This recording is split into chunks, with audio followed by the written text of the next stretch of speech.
And my mom looks me dead in the face and she goes, "Are you gay?"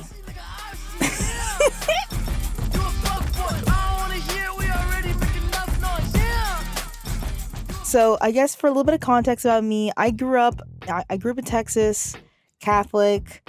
So it was pretty conservative.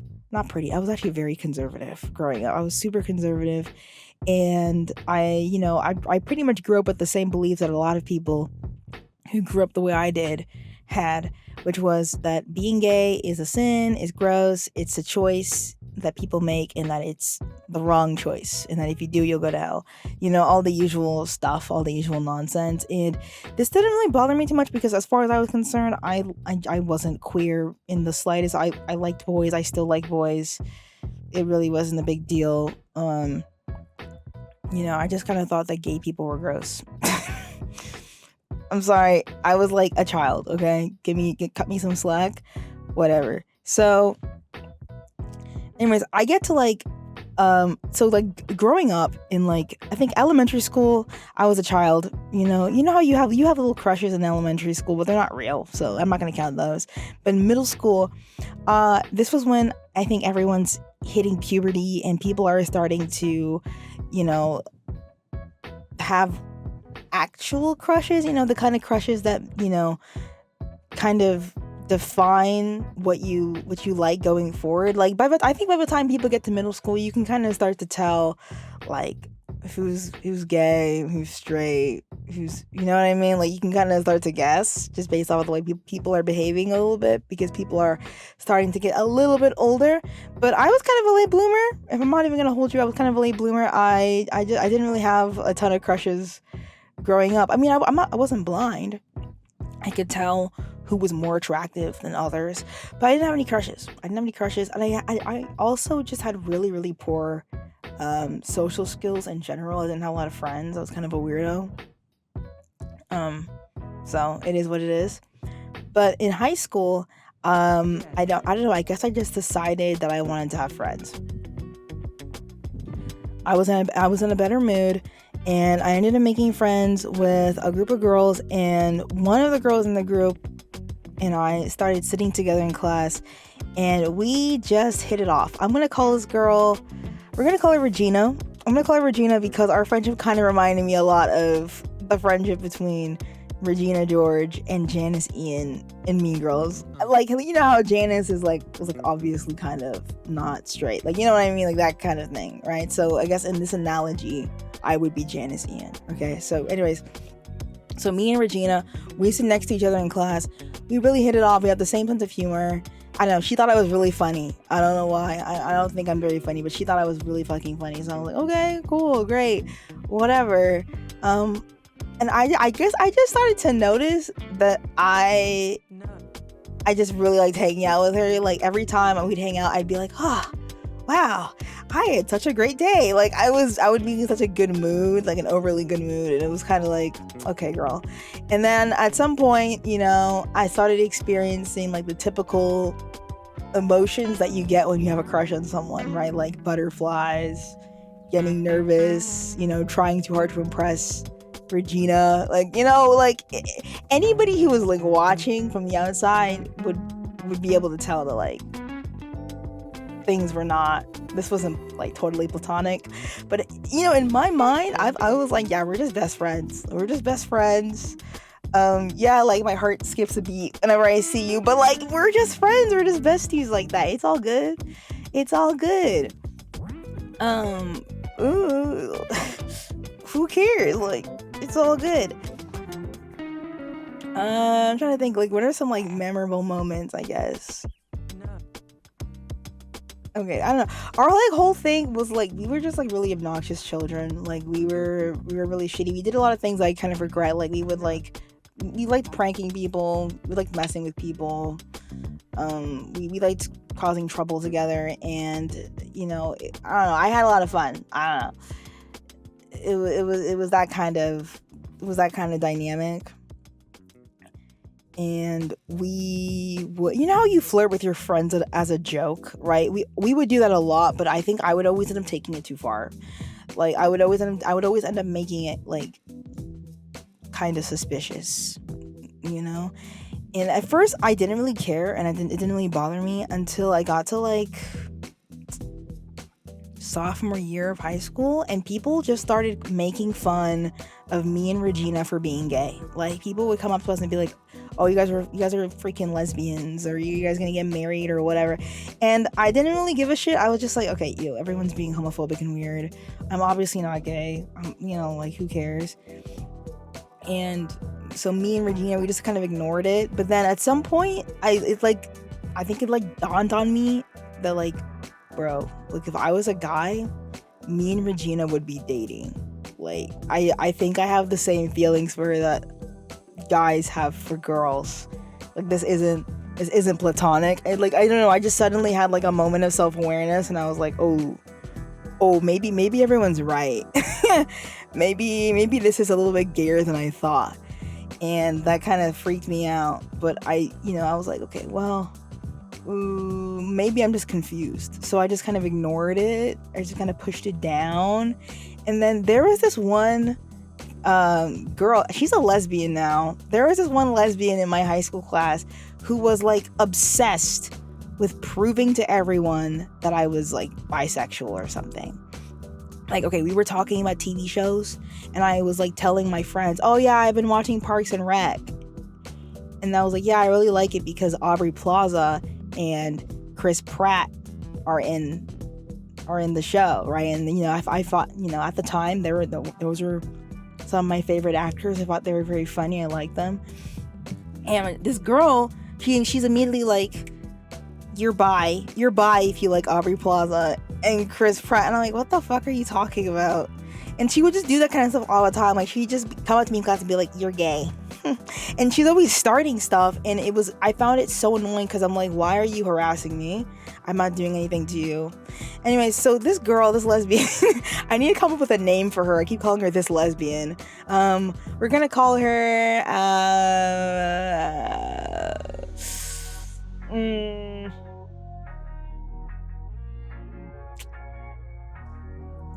let's call her Gretchen. Since we're going with, like, the Mean Girls theme, I guess we're gonna call her Gretchen. So fucking Gretchen, she was in the yearbook club. So do you know what she freaking did?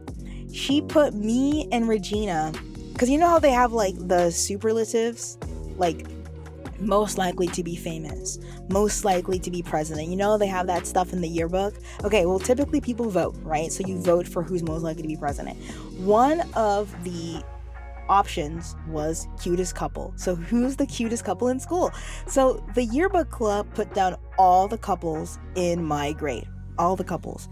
But then they also put me and Regina as one of the couples on the ballot. Me and Regina were on the fucking ballot for cutest couple. I walked into my geometry class and everyone was laughing at me, and I was like, what the hell is going on? And they were like, oh, I didn't know you and Regina were a thing. And I'm like, no, like, we're literally not.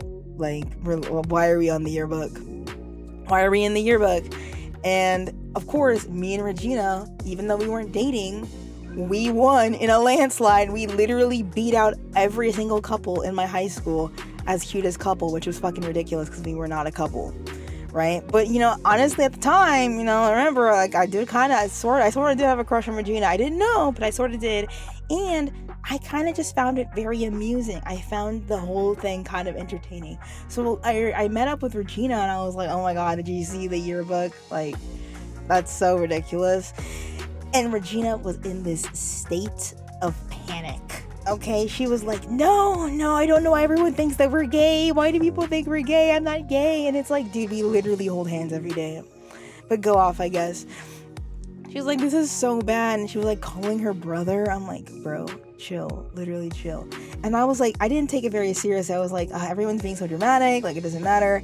I get into my mom's car. I'm like, Mom, you're not gonna believe what happened. Me and Regina were voted for cutest couple in our high school. And my mom looks me dead in the face and she goes, are you gay? What? She's like, are you gay?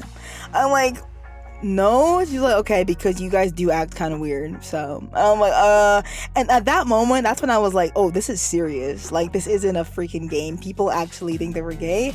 So me and Regina refused to take pictures for the yearbook, so they had to take out cutest couple, and they replaced cutest couple with coolest friend group.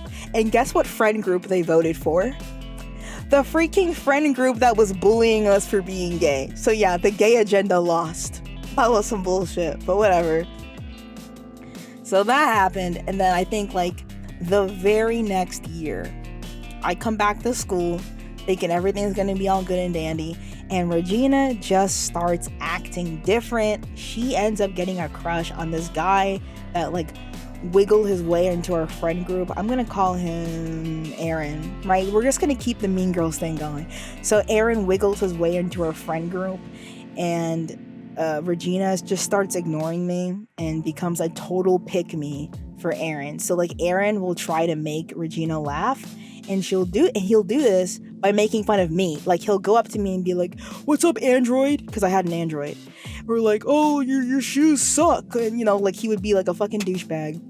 And Regina would just be laughing like, hee hee hee hee. She thought this was so fucking funny, and that pissed me off so much.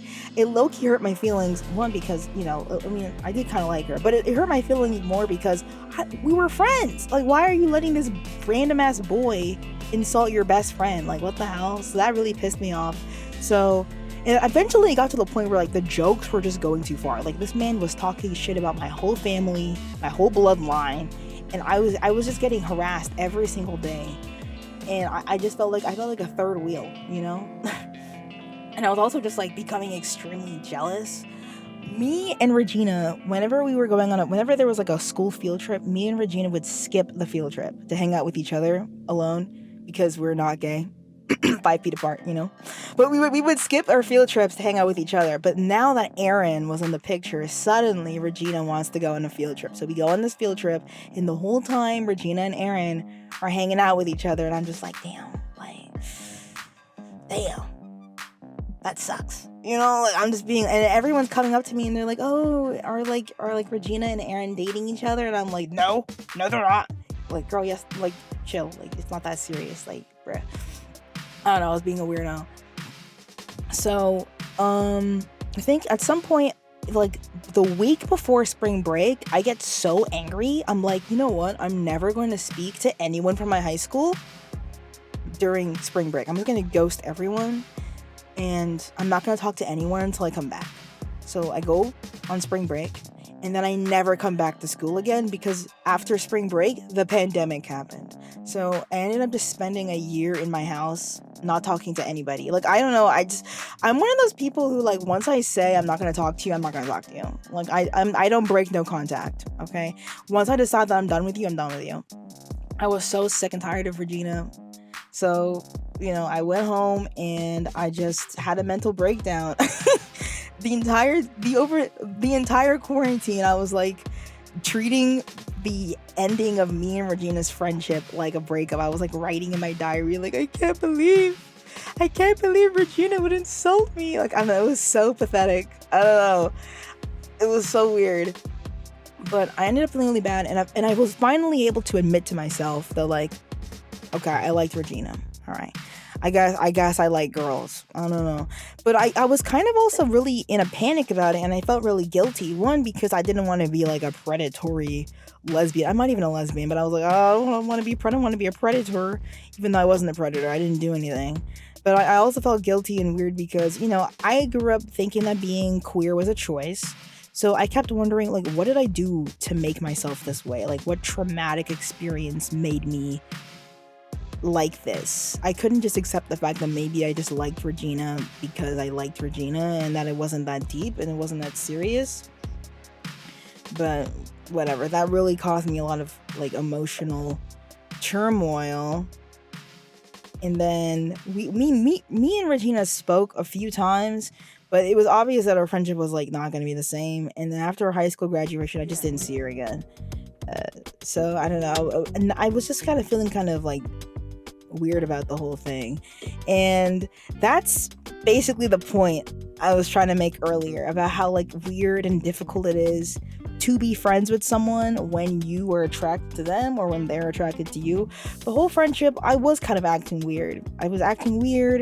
And I don't think that we would have ever even been friends if I wasn't attracted to her. That's the truth. Because once I stopped being attracted to her, it's like I no longer wanted to even try to make the friendship work.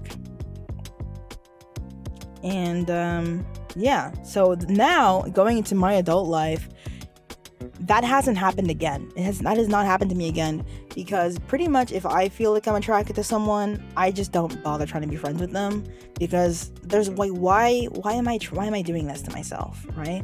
Like, being friends with someone who you're attracted to but who doesn't like you back is like going to a bar when you're sober, or like going to a bakery or a donut shop when you're on a diet. Like, you're just surrounding yourself with stuff that you can't consume. So like, what am I even doing, you know? Damn, it is hot as fuck in this car. I need to take a break and put on the AC. Okay, I'm back. Whew. Damn, it's already summer. Shit, I should not have worn sweatpants. But yeah, like, it's just not gonna work. It's literally not gonna work.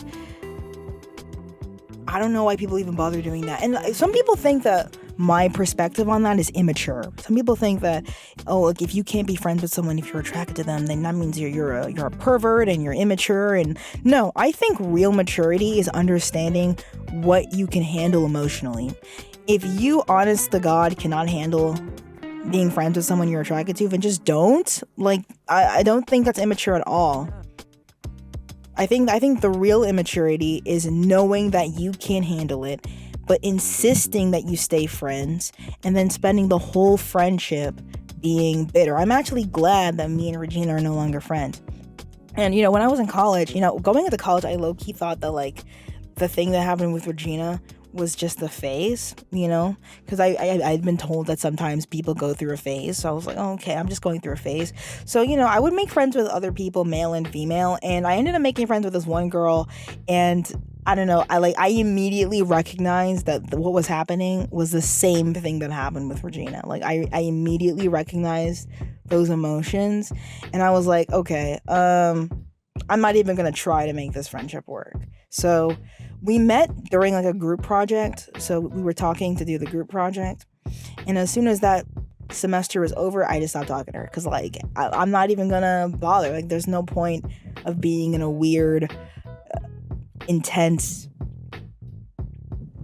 homoerotic friendship, you know? It's just not good. It's not healthy. And I think that because you and the other person are the same gender, it just makes things so much more confusing, because I think it can be really difficult to tell how you feel about the same gender, because we're told that you can't have feelings for the same gender. And I'm not interested in that kind of drama. If I'm gonna date someone of any gender, it needs to be someone who I'm on the same page with. Period. You know, like, there's that's not something I mess with. And a lot of people, they say, well, you know, I've been friends with people who I'm attracted to before and it worked out. And I don't think these people realize that, like, if that's truly the case, that means that you are no longer attracted to that person, and I respect that. But most of the time, people are so much more obvious than they believe. Like, when you're friends with, if you have a conversation with someone who's attracted to you, but you're not attracted to them, their attraction to you, or at least to me, their attraction to me is it's just painfully obvious. Like, I can see that you're checking me out. I can see that you're getting embarrassed. I can see that you're getting butterflies. Like, I can see that you're going through all of these emotions, and it's just super awkward because I am not reciprocating that, you know? And it just makes the conversation so much more awkward. I don't know, why are we doing this right now, you know? So a lot of people are like, yeah, I can handle that. And it's like, no, dude, you probably can't. Like, I'm a pretty obvious person. Like, if I like you, you'll know. I'm not gonna humiliate myself by being friends with someone who I know doesn't like me back. Well, you know? Anyways, damn, I've been yapping for like 22 minutes, so I'm gonna wrap this video up. Thank you guys for watching. If you guys want more videos kind of like this, comment down below. I don't know. Yeah. Subscribe.